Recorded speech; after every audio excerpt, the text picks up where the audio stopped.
Hello बच्चों, good morning. स्वागत है आपका फिजिक्स की क्लास में।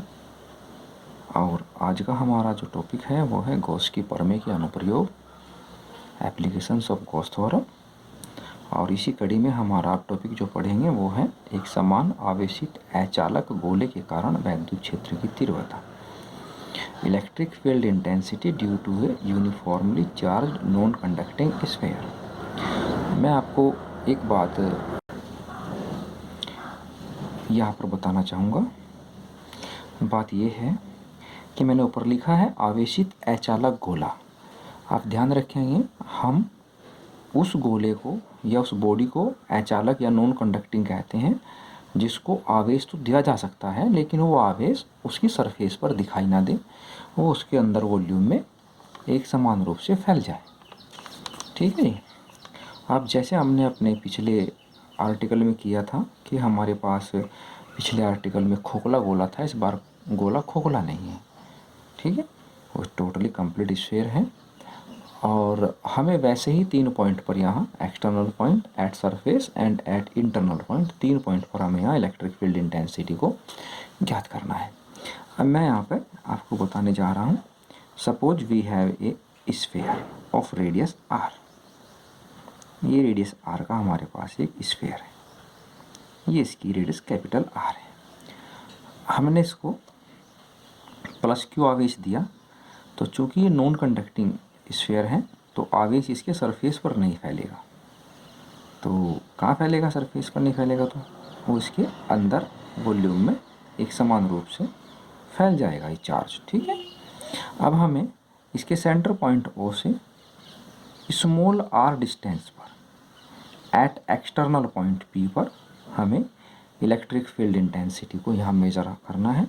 तो हम करते क्या हैं, स्मॉल आर को रेडियस मानकर एक गॉसियन सरफेस को ड्रॉ कर लेते हैं। यहाँ पे ये डॉटेड में करनी होती है, तो ये मैंने यहाँ पर डॉटेड में इसको कर लिया है। ये ऐसे यहाँ पे हम इसको डॉटेड में कर लेंगे। ये आ गया डॉटेड। तो अब मैंने क्या किया, जो हमारा पॉइंट पी था इसको एनक्लोज्ड करते हुए एक स्मॉल एरिया एलिमेंट माना। मैंने बोल दिया कि हमारा ये एरिया एलिमेंट डी ए है और यहाँ पर इलेक्ट्रिक फील्ड इंटेंसिटी की डायरेक्शन भी इसी ओर होगी। तो ये मैंने यहाँ पर मान लिया। अब मैं यहाँ पर लिखने जा रहा हूँ क्या कि हमारा electric flux passing through area D A, sorry बच्चों ये ए बनाना चाहता था, डी बन गया, एरिया डी। तो हमारा जो फ्लक्स हो जाएगा वो डी फाइव ई हमारा ई डॉट डी ए यहाँ पर हो जाता है। और इसको सोल्व करते हैं तो ई डी ए कॉस 0, क्योंकि दोनों के बीच का एंगल 0 है, आप देख रहे हैं। तो यहाँ पर हमारा ई डी ए हो जाएगा, इक्वेशन नंबर फर्स्ट। ठीक है। तो अब मैं यहाँ पे इसको लिखूँगा, आप लोग देख रहे हैं। अब मैं लिखूँगा कि इलेक्ट्रिक फ्लक्स ई एफ लिखने से काम चल जाएगा हमारा। ई एफ, यहाँ भी एफ छूट गया है। Electric flux passing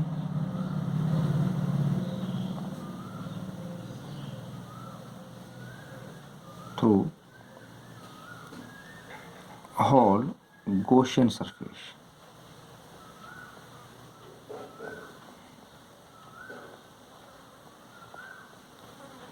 Gaussian surface. तो मैंने यहाँ पे क्या किया, जो हमारा इक्वेशन फर्स्ट थी इसको मैंने यहाँ पे समाकलन कर लेते हैं। ये दोनों ओर का समाकलन यहाँ पर हो जाएगा। ये जनरल सी बात है, आप लोगों ने पीछे भी देखा है। हम लोग यहाँ पे इसको 5e लिख देते हैं और यहाँ e लिख देते हैं। और जब हम डी ए का समाकलन करते हैं तो हमारे जो पूरी ये जो गॉसियन सरफेस है इसका हम लोग यहाँ पे क्या करते हैं, एरिया निकालते हैं गॉसियन सरफेस का। जहाँ मेरी पेंसिल घूम रही है उस सरफेस के ऊपर, ये वाली डॉटेड लाइन वाली, तो इसका एरिया हम लोग यहाँ पे निकालते हैं। तो ये एरिया हमारा 4 पाई स्मॉल आर स्क्वायर हो जाता है। इसको हम इक्वेशन नंबर 2 मान लेते हैं और हम लोग यहाँ लिखते हैं from Gauss theorem.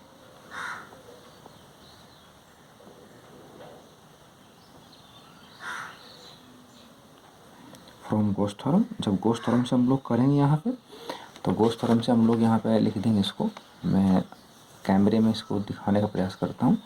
From goes theorem हमारा ये हो जाएगा हमारा 5E बराबर Q upon epsilon 0, equation number 3। ये बिल्कुल पिछले आर्टिकल जैसा ही है।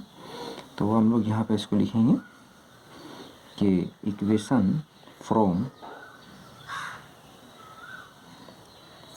Equation second and third. अब सेकेंड एंड थर्ड से हम लोग क्या करेंगे, हमारा रिजल्ट आ जाता है E बराबर 1/4 pi epsilon 0 into Q upon R square. ये हमारा यहाँ पे रिजल्ट आ जाता है। तो इस चीज़ का आप लोग यहाँ पे ध्यान रखेंगे। तो एक बात तो हमारी ये हो जाती है। अब दूसरा हमारा, हम लोग क्या करते हैं, अब आपको इस बात का ध्यान रखना है, क्वेश्चन नंबर 4 हमारे हो जाती है। अब एक बहुत बड़ी बात है जो आपको ध्यान रखनी है। यहाँ पर आपने देखा है कि हमारा जो चार्ज है वो, जो हमारा गोला हमें दिया गया था उसके वॉल्यूम में अंदर फैला हुआ है, बाहर नहीं है सरफेस पर, अंदर फैला हुआ है। तो इसका मतलब यहाँ चार्ज की वॉल्यूम डेंसिटी निकलेगी। तो हम लोग यहाँ निकालेंगे कि वॉल्यूम चार्ज डेंसिटी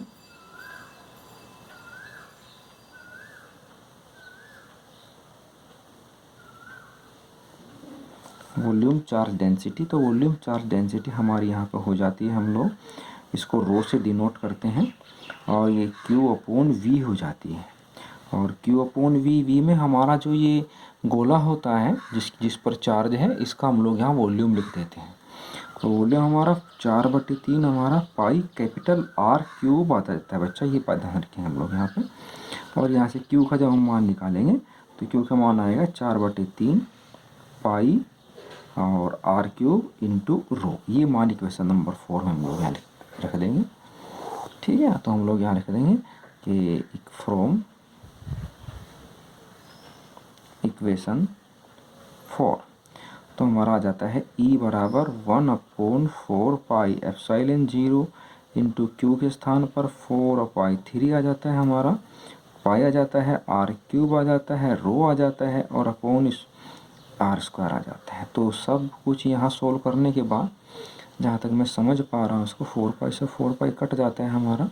तो हमारा रो अपॉन कितना 3 एप्सिलॉन 0 तो आना ही है हमारा, 3 आ जाता है, एप्सिलॉन 0 आ जाता है, और into R cube upon R square. ये हमारा यहाँ पे रिजल्ट आ जाता है। ठीक है, इसको आप लोग यहाँ पे ध्यान रखेंगे। अब हम क्या करेंगे, हमारा अगला टॉपिक जो आता है वो आता है एट सरफेस। मतलब अगर मैं इस सरफेस पर ही यहाँ मान लीजिए मैं यहाँ पर इसको निकालने लग जाऊँ, यहाँ पॉइंट P मैं यहाँ मान लेता हूँ, और इस पर मैं यहाँ निकालने लग जाता हूँ कि हमें यहाँ पर निकालना है इलेक्ट्रिक फील्ड इंटेंसिटी को। तो आप देख रहे हैं जो हमने यहाँ R माना था, स्मॉल r, ये यहाँ कैपिटल R के बराबर हो जाता है। और हमें क्या करना है, small r equal to capital R, और हमें कैपिटल R यहाँ रख देते हैं इस पर। तो मैंने रखा और सोल्व किया, सोल्व करने के बाद मेरा रिजल्ट आ गया E बराबर rho upon 3 epsilon 0 into R। ये हमारा रिक्वायर्ड रिजल्ट है।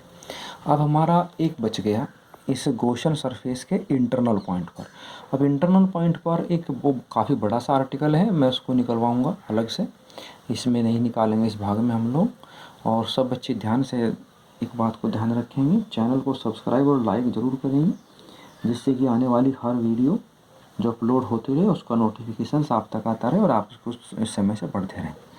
और किसी भी समस्या होने पर आप मुझसे संपर्क कर सकते हैं। सभी बच्चों के पास मेरा अपना नंबर है, कॉन्टैक्ट नंबर है, आप संपर्क कर सकते हैं। धन्यवाद।